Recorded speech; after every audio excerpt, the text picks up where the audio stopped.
Alright, Wiz Gang. Now, I told you guys what's coming in 2020. I told you guys that the barber content and the content overall. You know, you guys been saying that you guys want more consistent content. And I feel like, 2020 is my year. I'm trying to tell you guys. Like I said, I feel like this is my year. This is the year I graduate. I'm class of 2020. I'm going to make this my year. And, the content's going to be coming out a lot more. Like, especially these barber tutorials. Especially now because I'm in a shop. I cut an Elite Hands barber shop in Indianapolis, Indiana. Also known as Naptown, 317 area. So if any of you guys want to cut, if any of you guys, just want to come down, for a cut, hit me up in the DMs, all right? My Instagram and Twitter is, in one of these two bottom corners right here. Hit me up, set up an appointment, and you know what? And we can low-key make a video for this channel, like I told you guys, consistency is coming, all right? Like I said, 2020 the year. But you know what? In this tutorial though, I did this is my high fade, Some people call it a mid fade, mid-high, but I just call this my high fade because they only have this line right here. They don't get the C cup or the curve, whatever you want to call it, they don't get that. So that's why I call this my high fade. If you guys like this haircut tutorial, if this helps you out at all, again, don't forget to hit that thumbs up button. Helps me, helps you. Let me help you, help me, help me, help you, help me, help you, help you, okay? Let's stop wasting time. Let's go ahead and let's get into this haircut tutorial.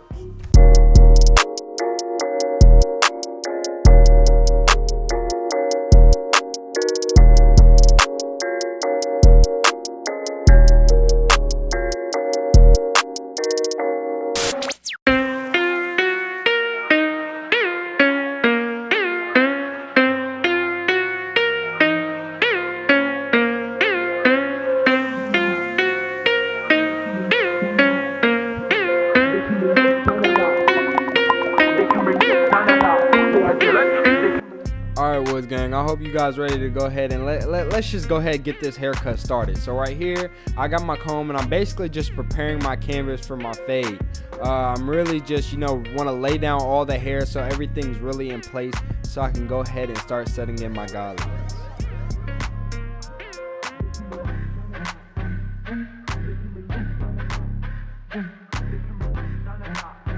Alright, now it's time for us to go ahead and just start setting in these guidelines, getting straight to work on this fade. So right here, I got my ball guideline I'm setting in right here. Making sure that this line is really set to his head. I really want to make sure every haircut that I do is tailor-made to that person. So right here, I'm just following his head shape. So after we go ahead and make sure that this line is all even and clean, because it does, set the tone for the whole entire haircut, then I just go ahead and start balling them out like I am right now.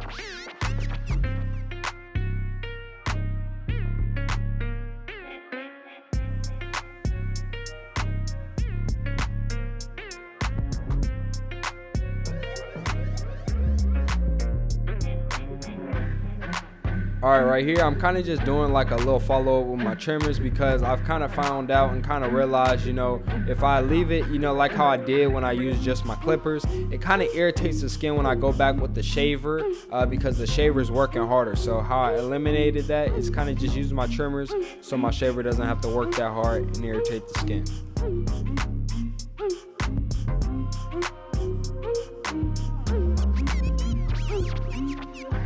Alright, so now I'm going in with the shaver because, it just gets closer than the trimmers because I just want it a little bit more balder. I don't even know if balder is a word, but you know what? It just kind of sets it up for a little bit better transition.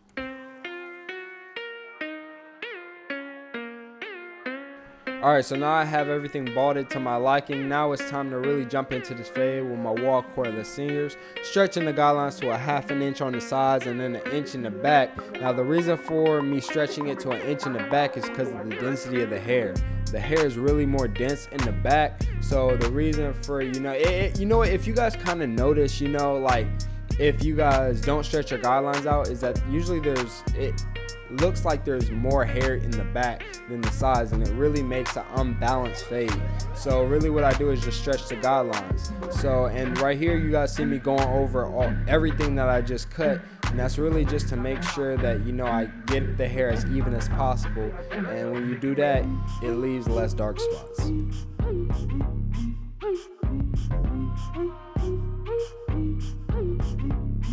Alright, so right here I got my one guard all the way open, and when I'm really just setting in this guideline about 1 inch, and I'm really gonna set it in about 1.5 inches in the back, really making sure that everything's even. That's why you see me combing a lot, but you will see me switch to the brush. Now the reason for me switching to the brush is because I'm noticing when I'm combing, the hair isn't laying down the way I want it to.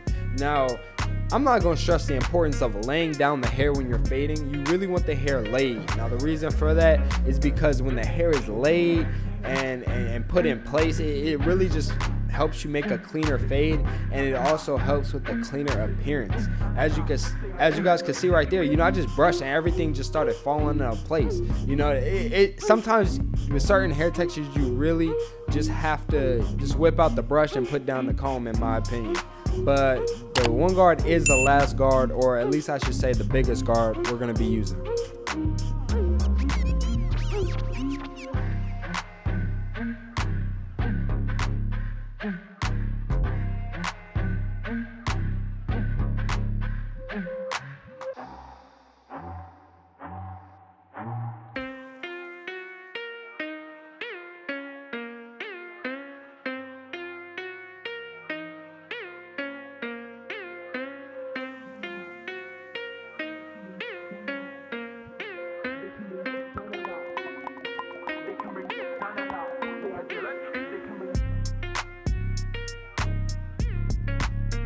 I know you guys see that bulk, and for the people who said that the one guard was the last guard, you know, or the biggest guard I'm going to be using, this is why. Because all I'm going to do is go ahead, close that lever, and start going with the grain, knocking down all that bulk like how I would do a braid cut. Because I honestly don't want to take a bigger guard and run it into his twisties and start messing up his twisties. I kind of treat this like a braid cut.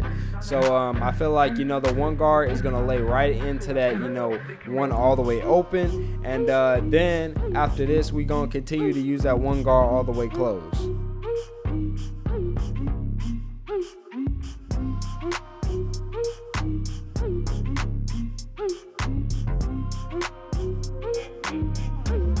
I told you guys we're going to be using this one guard closed again, and that's really to soften up this line right here. It's not going to take it all the way out, but it's really going to soften it up when you go ahead and come back with the half guard. And it's going to make fading with that half guard a lot easier. You know, just make it easy on yourself as a barber. You know, don't make, you know, don't leave room for mistakes. You know, we all have bad days, and we're going to try to, you know, eliminate that possibility as much as possible. So that's all we're doing right here, and not going past the line we already set in with that lever all the way open with that one guard.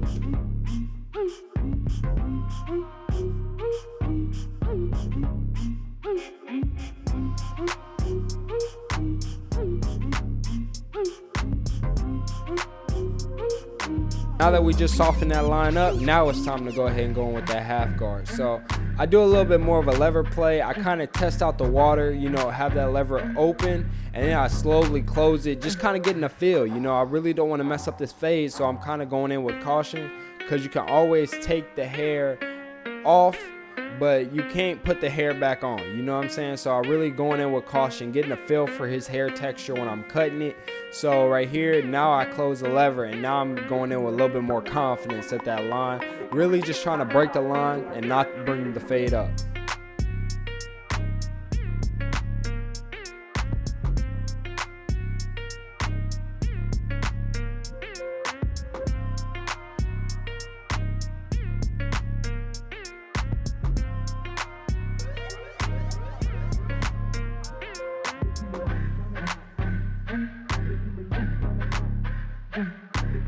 Alright, so right here you kind of see me doing a little bit of detail work. You know, like I like to focus on one side at a time when I drop down to my half guard. Then I just focused on that side. I see some dark spots, I'm getting it. You know, I like to hit it once I see it.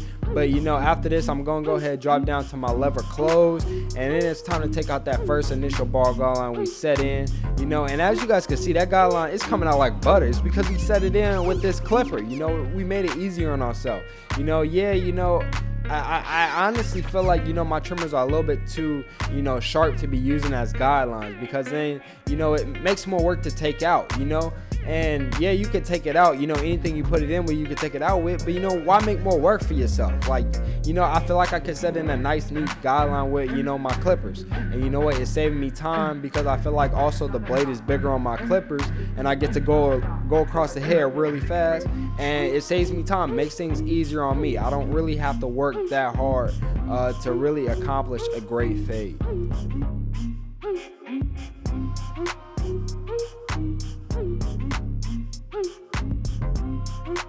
Alright, so now it's time to do the other side. So right here, you know, I'm kind of doing the same exact steps. You know, I struggle a little bit, you know, on this side, because just how the hair grows on this side. But you just kind of got to tilt your clipper a little bit, just so you can, again, go against the grain. You know, you just got to go against the hair pattern. So if it's growing to the side, you got to use your clipper to the side. That's really all it is. So I'm kind of going to let you guys just sit and watch me this time.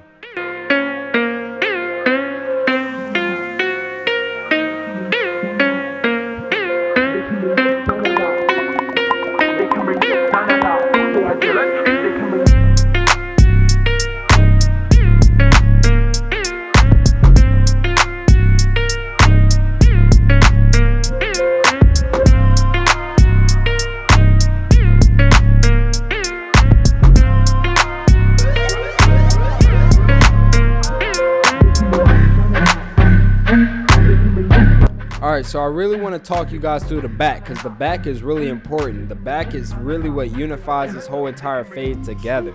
So the reason why the back is important, because you got the sides, you know, the sides are a disconnect, but really the back brings the whole entire fade together. So right here, you know, I'm doing the same things, you know, I'm really just, you know, keeping caution to the sides and seeing where the sides are at, kind of just matching it with the sides. You know, I have my one guard all the way closed, just really softening up that line, you know, same steps, just a little bit more caution.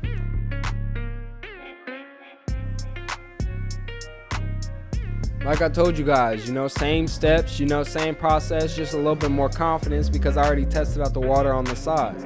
You know, I already know I can close my lever and, you know what, not mess up this fade, you know, and I can dig in a little bit more because the hair is a little bit more dense in the back. So, you know, I'm really confident. I'm just, you know, going in with caution, because, you know, I really want to make sure that this back matches up with the sides, making sure that this fade look complete, you know what I'm saying? But I just let you guys know I didn't get, you know, me taking out that bottom guideline. I don't know what happened, guys. I'm sorry, you know, but hey, there's nothing I can do except, you know, we just got to push forward. But you know what? As you guys can see, you know, I'm knocking down this line with my masters, because I just got a little bit more confident, you know, with my masters, because the comb is longer. I threw it down to the third notch, though, because I felt like it was just, you know, it just made it look a little bit more even and clean. And went ahead, put some, you know, hairspray on there to hold everything, give them a little bit of ash effect, you know, and then drying it up, you know, with my blow dryer. But you know, my steps they're exact the same for every single haircut. You guys come in this shop, I'm telling you guys, it's the same exact steps. I don't change my steps. You guys get the same exact, you know, service as you guys are seeing in this haircut right here. You know what I'm saying? So I start out with my vertical bars when I do my lineups, because I feel like it just outlines it. You know, it makes it like a foolproof lineup. You know what I'm saying? Like, I can see it after I set up my vertical bars. You know, I get to see everything. I get to see if, you know, the vertical bars are consistent on both sides, you know, and it kind of just outlines, you know, the front lineup. I don't push it back or nothing like that. I keep everything natural and sharp, and same thing as I advise for you guys. Make sure everything stays natural and sharp and consistent.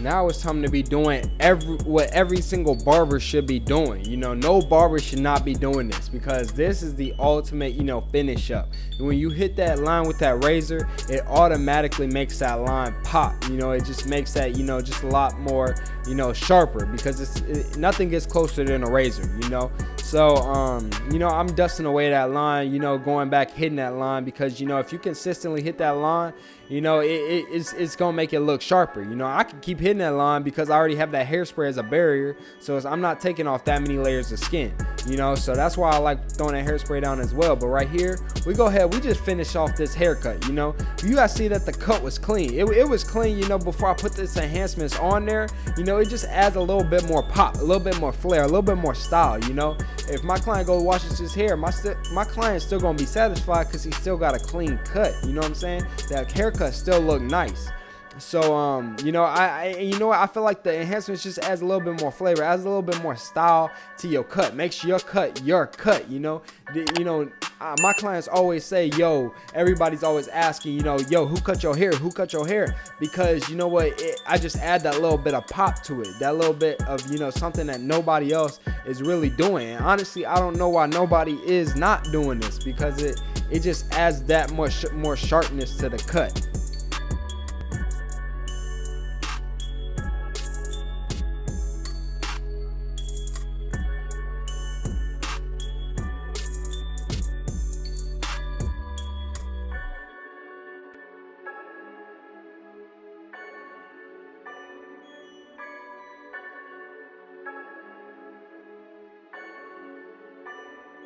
And this is the cut. You know what, let me know what you guys think about it in the comments below. Really want to hear from you guys. If this video helps you guys out at all, go ahead, drop a like. You know, I really love when you guys drop a like. Let me know if you guys like the video or not. You know, it helps me out, helps you guys out. You know, just come on, like, help out the channel, you know what I'm saying? And again, don't forget to subscribe and join the Woods gang for more haircut tutorials and wave tutorials as well. But you know what, it's 360 Woods. And I'm out.